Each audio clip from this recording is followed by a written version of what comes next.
عام سفر مباح ہے، لیکن اگر کسی نیک نیت سے اور نیک کام کے لیے سفر کیا جائے تو اس میں وہ دینی سفر بن جاتے، اس پر ثواب اور اجر بھی ہے۔ من جاوز بیوت مثله مریدا سیرا وسطا ثلاثة ایام، جو آدمی اپنے شہر کے گھروں سے تجاوز کر جائے یعنی آگے نکل جائے، اس حال میں کہ ارادہ کرنے والا ہو درمیانی چال کے ساتھ 3 دن تک چلنے کا، فی بر او بحر او جبل، چاہے اس مسافت طے کرنا اور چلنا خشکی میں ہو یا دریا میں یا پہاڑی علاقے میں۔ قصر الفرض الرباعیہ، تو جو 4 رکعت فرض ہیں ان کو قصر کر کے پڑھے۔ مصر کا لفظ انہوں نے کہا ہے، مصر شہر کو کہتے ہیں لیکن یہ عام ہے، بستی ہو سمجھے یا قصبہ ہو، یہ سب کا اطلاق اس پر ہوتا ہے۔ چھوٹی چھوٹی بستیاں ہوتی ہیں دیہات میں، تو اپنی بستی کے حدود سے جب نکل جائے تو وہ مسافر بنے گا۔ اسی طرح اٹک شہر کی جو حدود ہیں 3 میلہ وغیرہ، ادھر سے جب باہر نکل جائے گا تو پھر قصر کرے گا۔ صرف ارادہ کرنے سے قصر نہیں کرے گا، نہ مسافر بنے گا، جب تک کہ سفر پر روانہ ہو جائے اور حدود سے باہر نکل جائے۔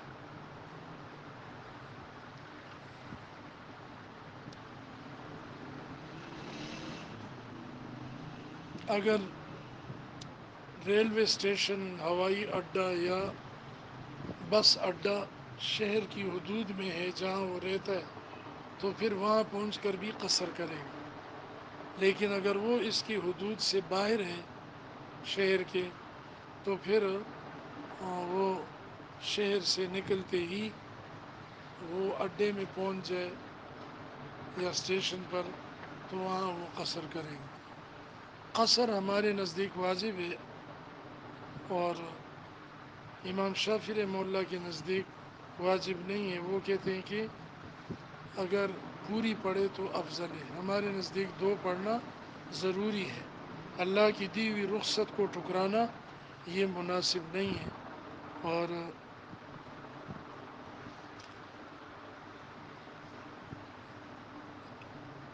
اس میں اللہ کی ایک نعمت سے استغنا ہے، لہٰذا یہ مناسب نہیں ہے، اور اللہ تعالیٰ کی دی ہوئی نعمت کو اور آسانی کو لینا چاہیے۔ ان اللہ یحب ان یؤتی رخصہ کما یحب ان یؤتی عزیمتہ، جیسے عزیمت پر عمل سے اللہ خوش ہوتے ہیں اس طرح رخصت پر عمل کرنے سے بھی خوش ہوتے ہیں۔ فلو تم وقعد فی الثانیۃ صح، اگر مسافر نے 4 رکعت پڑھی اور دوسری رکعت میں بیٹھ کر اٹھا تھا تو یہ صحیح ہے، یعنی اس کے فرض صحیح ہو جائیں گے۔ مثلا بھول کر اس نے کیا کیا، دوسری رکعت سے کھڑے ہو کر تیسری رکعت بھی پڑھ لی، تو اب ایک اور ملا لے، 2 نفل ہو جائیں گے، 2 فرض ہو جائیں گے، کیونکہ اس کے حق میں 2 ہی رکعتیں تھیں۔ لیکن اگر جان بوجھ کر ایسے کرے گا تو پھر نماز لوٹائے گا، کیونکہ اس نے واجب کو جان بوجھ کر چھوڑا ہے۔ وَإِلَّا لَا، اگر دوسری رکعت میں نہیں بیٹھا تھا اور تیسری رکعت کے لیے اٹھ گیا تو پھر اس کی نماز صحیح نہیں ہوگی، سمجھے؟ کیونکہ قاعدہ اولا اس کے حق میں قاعدہ اخیرہ ہے، اس کے ذمے 2 رکعتیں جو کہ فرض ہیں۔ حتی يدخل مصرہ او ینوی اقامت نصف شہر ببلدۃ او قریۃ، یہاں تک کہ اپنے شہر میں لوٹ جائے، داخل ہو جائے واپسی پر، اس وقت تک وہ قصر کرتا رہے گا۔ اور یا یہ کہ اگر اپنے شہر میں نہیں آتا، راستے میں ہے، کہیں جا رہے یا واپسی کر رہے، تو پھر کسی جگہ اگر آدھا مہینہ یعنی 15 دن یا اس سے زیادہ کے قیام کی نیت کر لے تو پھر یہ پوری نماز پڑھے گا، مقیم بن جائے۔ مقیم بننے کے لیے صرف نیت کافی ہے، سمجھے؟ اور مسافر بننے کے لیے صرف نیت کافی نہیں ہے جب تک عملاً سفر شروع نہ کرے۔ جیسے ہی کسی جگہ پہنچ کر اس نے کہا کہ میں 15 دن یہاں رہوں گا، تو وہ پوری نماز شروع کرے، پھر اس کا کام 10 دن میں ہوگی، 5 دن میں ہوگی، تب بھی وہ پڑھی ہوئی نمازیں ہو گئیں، لوٹانے کی ضرورت نہیں۔ اگر اس کی نیت 15 دن کی نہیں ہے اور کہتا ہے کہ 1 2 دن یا 4 دن میں میرا کام ہو جائے گا، آج کل کرتا رہا اور 15 دن سے زیادہ دن بھی گزر گئے، تب بھی قصر پڑتا ہے، نیت پر مدار ہے۔ حضرت عبداللہ ابن عمر رضی اللہ عنہ خراسان میں تھے، ایران کے ایک علاقے میں، اور آج کل نیت کرتے رہے کہ واپسی کروں گا، لیکن مہینہ گزر گئی، قصر کرتے رہے۔ ببلدۃ او قریۃ، کسی شہر میں یا کسی بستی میں جہاں بھی اس طرح کے رہنے کا قیام کریں۔ ان دونوں کا نام اس لیے لیا کہ یہ آبادی کی جگہ ہیں، جنگل وغیرہ میں اقامت عموماً نہیں ہوتی، سمجھے؟ تو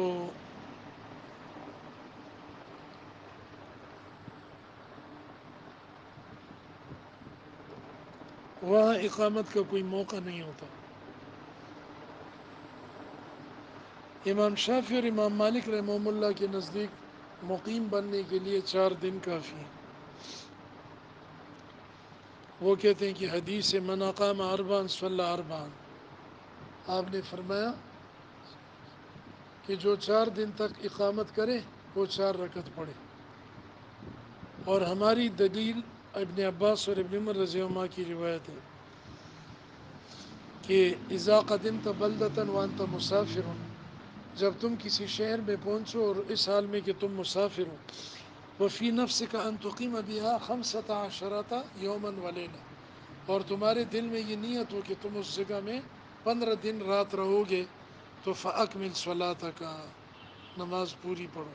وإن كنت لا تدری متى تزعن فاقصرها، اور اگر تمہیں پتہ نہیں ہے کہ کب وہاں سے کوچ کر جاؤ گے تو پھر قصر ہی پڑھو، یعنی اگر نیت اقامت 15 دن نہ ہو۔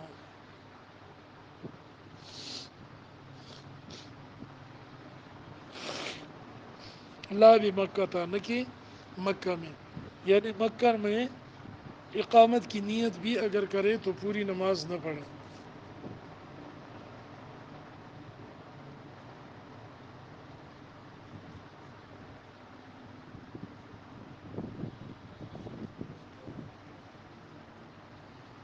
مثلا کہتا ہے کہ جی میں مینا میں بھی رہوں گا، مکے میں بھی رہوں گا، متعدد مقامات پر وہ رہتا ہے، تو اس طرح وہ مقیم نہیں بنے گا، سمجھے؟ ہاں، جہاں رات گزارے گا وہاں پر وہ اگر 15 دن پورے کرے جہاں رات گزارتے ہیں، مینا میں یا مکہ میں، تو پھر کیا ہے؟ پھر وہ مقیم بن جائے گا۔ مختلف جگہوں پر ایک آدمی کو کام ہے، مثلا سپلائی کرتا ہے، کاروباری آدمی ہے، ہاں جی، کبھی ایک بستی میں جاتا ہے، کبھی دوسری بستی میں جاتا ہے، یا جیسے حج کے موقع پر اعمال کے لیے کبھی منا، کبھی مزدلفہ، کبھی عرفات، تو اس طرح وہ اگر دن کو نکلتا ہے اور رات کو ایک ہی جگہ آ کر ٹھہرا ہوا ہے تو پھر وہ مقیم بن جائے گا۔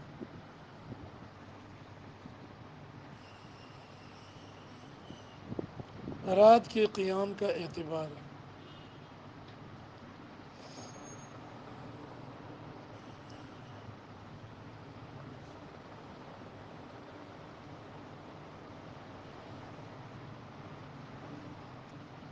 یہ مینا اور مکے کا یہاں ذکر جو ہے نا، یہ اتفاقی ہے، سمجھیں؟ اس سے دوسرے مقامات بھی مراد ہو سکتے ہیں جو قریب قریب بستیاں ہوں۔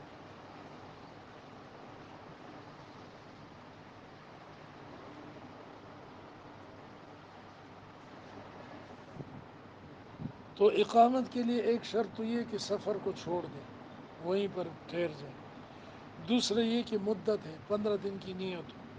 تیسرا یہ کہ وہ جہاں پر ٹھہرا ہوا ہے وہ جنگل بیابان نہ ہو بلکہ ٹھہرنے کے قابل جگہ ہو.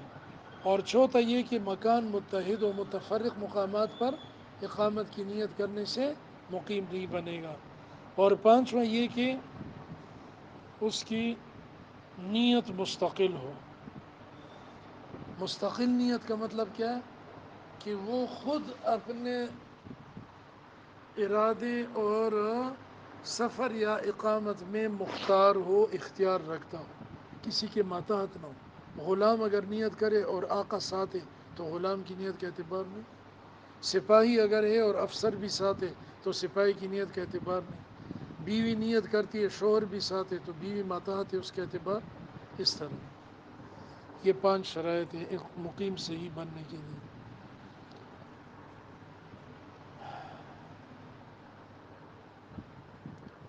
وقصر ان نوا اقل منہ، اور اگر آدھے مہینے سے کم کی نیت کرے قصر کرے گا. اولم ینوی، یا بالکل نیت ہی نہیں کی، نیت تو کی ہے لیکن 10-12 دن کی، یا نیت ہے ہی نہیں، جیسے عبداللہ بن عمر رضی اللہ عنہ کی میں نے بات کی. وبقی سنینہ، اور چاہے سال تک وہ وہاں رہے. نیت کے بغیر آذربائیجان میں عبداللہ ابن عمر رضی اللہ عنہ 6 مہینے رہے تھے اور قصر کرتے تھے.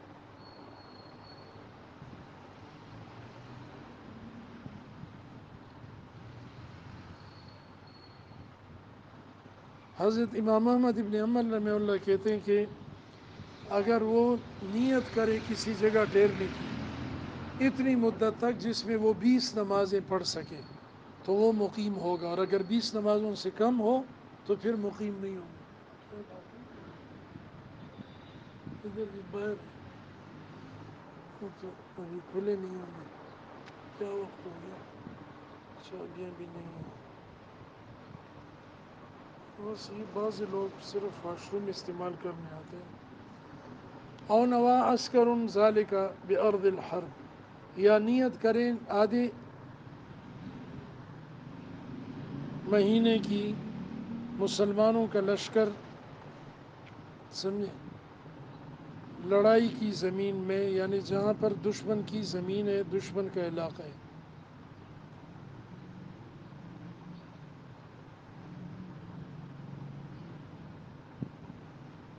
تو بھی وہ مقیم بن جائیں گے. امام ابو یوسف رحمہ اللہ فرماتے ہیں کہ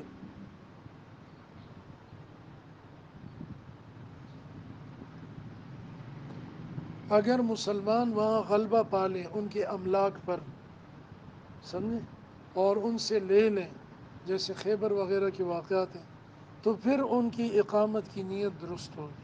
اور اگر ابھی تک غلبہ نہیں ہوا تو صرف مسلمان اگر وہاں جا کے مقابلے پر مورچہ بند ہو گئے یا ان کے قلعے وغیرہ کا محاصرہ کر لیا، محض اتنی بات سے وہ مقیمہ نہیں بنے گا.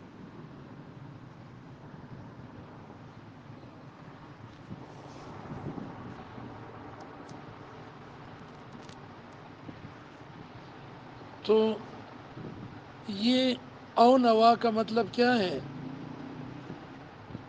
لا بمکہ، یہ بھی لا کے تحت ہے، یعنی مقیم نہیں بنے گی. سمجھے، مسلمانوں کی جماعت یا مسلمانوں کا لشکر جو کفار کے اہل حرب کے علاقے میں 15 دن کی اقامت کی نیت کر لیں، وہ مقیم نہیں بنے گی، کیونکہ پتہ نہیں ہے حالات کا، کسی وقت کوچ کر جائیں. وَإِنْ حَاصَرُوا مِصْرًا أَوْ حَاصَرُوا أَهْلَ الْبَغْيِ فِي دَارِنَا فِي غَيْرِهِ، اور اگر محاصرہ کریں مسلمانوں کا لشکر کسی شہر کا، یا محاصرہ کریں یہ مسلمان باغیوں کے علاقے کا، اس کو گھیر لیں، دارالاسلام کے اندر ہو یہ علاقہ، فی غیری ہی، مصر کے علاوہ، ہی کی ضمیر مصر اور شہر کی طرف لوٹ رہی ہے، بخلاف اہل الاغبیہ، بخلاف خانہ بدوشوں کے، خیمہ والوں کے. تو اس صورت میں یہ کیا کریں گے؟ قصر کریں گے.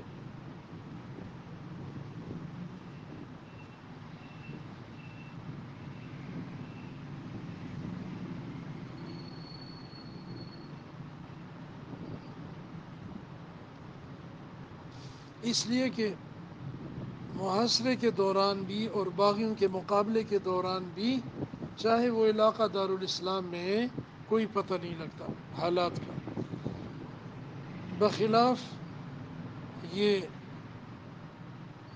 لوگ جو کہ خانہ بدوش ہوتے ہیں۔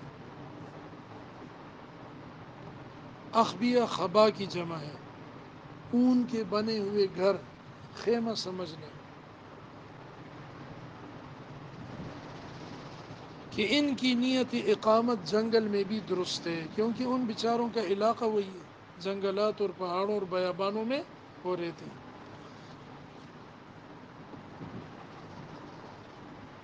وَإِنِ اقْتَدَى مُسَافِرٌ بِمُقِيمٍ فی فی الوقت، اور اگر مسافر نے مقیم کی اقتدا کی، اس کا مقتدی بنا وقت کے اندر صح تو صحیح ہے، وَأَتَمَّ اور پوری نماز پڑھے، کیونکہ مقتدی امام کے تابع ہے، لہٰذا امام کے ساتھ وہ 4 رکعتیں پڑھے، چاہے اس کی ایک رکعت یا ساری رکعتیں رہ گئیں تشہد میں آخر میں ملا، 4 پڑھے۔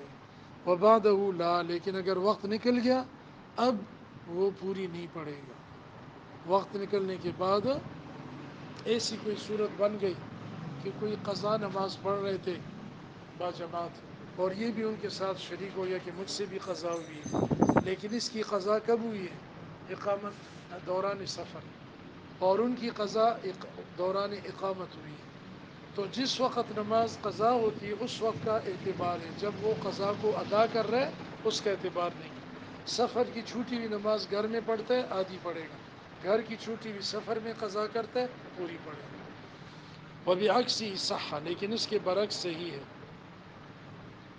یعنی اگر مقیم مسافر کی اقتدا کرے تو صحیح ہے، فیہما دونوں صورتوں میں، وقت کے اندر بھی اور وقت کے بعد بھی۔ جب مسافر سلام پھیر لے گا تو مقیم اپنی نماز پوری کرے گا، لیکن قرت نہیں کرے گا۔ ایک دفعہ نوشیرہ کے اڈے میں نے نماز پڑھائی تو پیچھے لوگ مقیم تھے، میں نے ان کو کہا کہ باقی 2 رکعتوں میں آپ لوگوں نے فاتحہ نہیں پڑھنی ہے، کچھ بھی نہیں پڑھنا ہے، تھوڑی دیر کھڑے ہو کہ باقی نماز اسے۔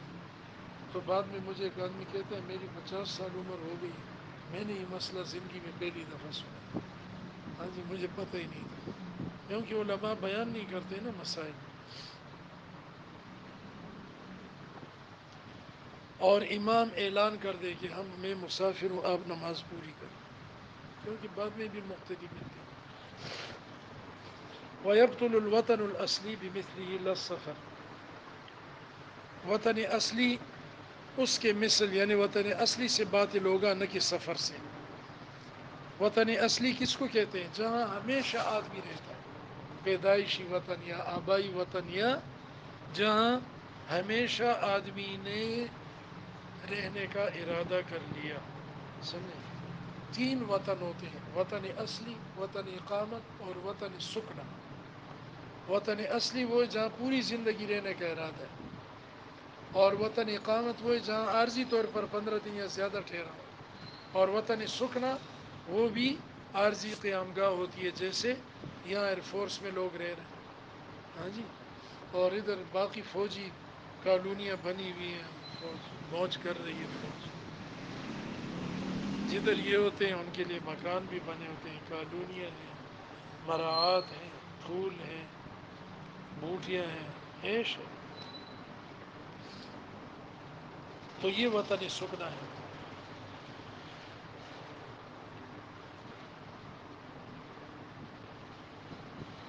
وطن سکنا سفر سے بھی باطل ہوگا، اور دوسری جگہ وطن بنانے سے بھی باطل ہوگا۔ وطن اقامت بھی سفر کرتے ہی ختم ہو جائے گا جب وہاں سے روانہ ہو، ٹھیک ہے، اور وطن اصلی سفر وغیرہ سے یا دوسری جگہ رہنے سے باطل نہیں ہوگا۔ اٹک کا ایک آدمی ہے، وطن اصلی اس کا یہ ہے، اور وہ پنڈی میں ڈیوٹی کرتا ہے یا لاہور میں، وہاں وہ عارضی طور پہ رہ رہے ہیں، سمجھے نا، تو وہاں رہنے سے اس کا یہ وطن ختم نہیں ہوگا۔ وطن اصلی میں چاہے ایک نماز کے لیے آئے پوری پڑے گا۔ اور وطن اصلی سے ہی ختم ہوگا جب تک کسی اور جگہ کو ہمیشہ پوری زندگی گزارنے کے لیے متعین نہ کر لے، اس وقت تک پہلا وطن اصلی باقی رہے گا۔ بعض علماء کہتے ہیں کہ وطن اصلی متعدد بھی ہو سکتا ہے، سمجھے نا، کیونکہ ایک آدمی اپنے وطن کو چھوڑ کے، جیسے پیپل کالونی میں 90-95% لوگ باہر سے آئے ہوئے ہیں، یہ تو 80 میں اسٹیبلش ہوئی ہے، 1980 میں، ٹھیک ہے نا، یہاں تو کوئی بھی پیدا نہیں ہوا ہے جو بڑے لوگ ہیں ان میں سے، تو اب یہ ان کا وطن بن گیا کہ ہم نے ادھر مکان لے لیے، بنا لیے اپنا مکان، ادھر ہمیشہ رہیں گے، اور پیچھے ان کا گاؤں میں بھی مکان ہوتا ہے، قریب قرب و جوار میں لوگ آئے دیہاتوں سے، تو اب بعض حضرات کہتے ہیں کہ اگر وہاں اپنا مکان زمین ہے، وہاں بھی جاتا ہے کبھی کبھی رہ لیتا ہے 1-2 دن، تو پھر دو وطن اصلی بھی ہو سکتے ہیں، لیکن بعض حضرات کہتے ہیں کہ نہیں، وطن اصلی ایک ہی ہے۔ ووطن الاقامت بمثلی والسفر، وطن کدھر گیا، ہاں، اچھا، ہاں، وطن اقامت جو ہے، وطن اقامت کے مثل سے ختم ہوگا۔ کیا مطلب؟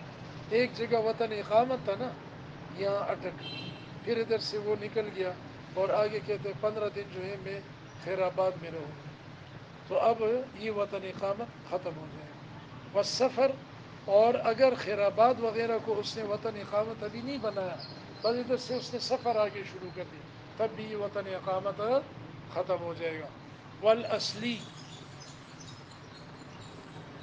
وطن اصلی سے کیا ہوگا؟ ختم ہوگا۔ نیچے لکھا ہے کہ والاصل ان الشیء یبطل بمثله وبما فوقه، ایک چیز باطل ہوتی ہے اپنے مثل کے ساتھ، وطن اقامت دوسری جگہ وطن اقامت سے باطل ہو جاتا ہے، سمجھے؟ وطن سکنا دوسری جگہ کو رہائش گاہ بنانے سے باطل ہو جاتا ہے، وطن اصلی باطل ہو جائے گا دوسری وطن اصلی سے۔ اسی طرح جو ادنا ہے اس سے اعلیٰ کے ذریعے بھی وہ ختم ہو جاتا ہے۔ کیا مطلب؟ وطن اقامت کو چھوڑ کے وطن اصلی میں چلا گیا، تب بھی یہ وطن اقامت ختم ہو جائے گا۔ وفاتۃ السفر والحضر تقضى رکعتین، یہ مسئلہ میں نے پہلے بتا دیا۔ سفر میں چھوٹی ہوئی نماز اور حضر میں 2 رکعتیں اور 4 لف نشر مرتب، اور 4 کر کے قضا کی جائیں گی۔ کیا مطلب؟ سفر کی فوت شدہ نماز 2 رکعتیں قضا ہوگی، چاہے گھر پہ پڑھے، اور حضر کی اقامت کی حالت کی رکعت نماز 4 رکعتیں قضا کی جائیں گی۔ والموت